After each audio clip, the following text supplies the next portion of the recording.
मला त्यातले काही जण भेटायला येणार आहेत मला, त्याला मी त्यांच्याशी बोलीनच. कसले पांढरे पट्टे मारताय, कशासाठी मारताय, कुठून आले नवीन? अनेक मुली यांचे रस्त्यावरती फिरत असतात, हायवे वरती फिरत असतात, सगळीकडे जात असतात. देवा नाही पांढरे पट्टे लागत तुम्हाला? सोसायट्यांमध्ये सांगताय, अस्तित्व दाखवताय. तुम्ही धर्माचं काम करा.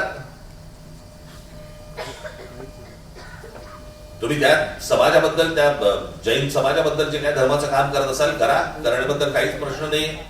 नको त्या भानगडीत कशाला येते?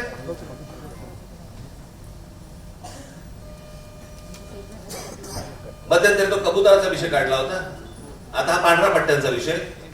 आणि हे राजकीय पक्षांच्या नादी लागून करतायत. सगळा जैन समाज असा नाहीये, पण हे जाणून बुजून. आणि मला तुम्हाला हेच सांगायचंय की या सगळ्या याच्यामध्ये तुम्ही सगळे उतरता, आपलं डोकं फिरतं,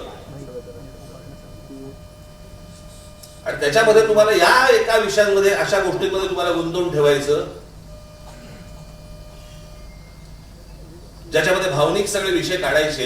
आणि ह्यांचं काम हे वेगळ्या तऱ्हेने चालू असतं. तुम्हाला इकडे बघायला लावतात आणि ह्यांचं काम इकडे चालू असतं.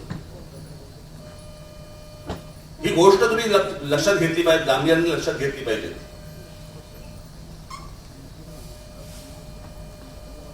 संपूर्ण देशाचा विचका झालेला आहे, राज्याचा विचका झालाय. मला ना कोणाची सत्ता आहे आणि कोण विरोधी पक्षात आहे वगैरे, कोणाला सत्ता मिळवायची आहे, हा सगळा भाग बाजूला सोडा. आपण आपल्या राज्याचं काय नुकसान करतोय, आपण आपल्या देशाचं काय नुकसान करतोय.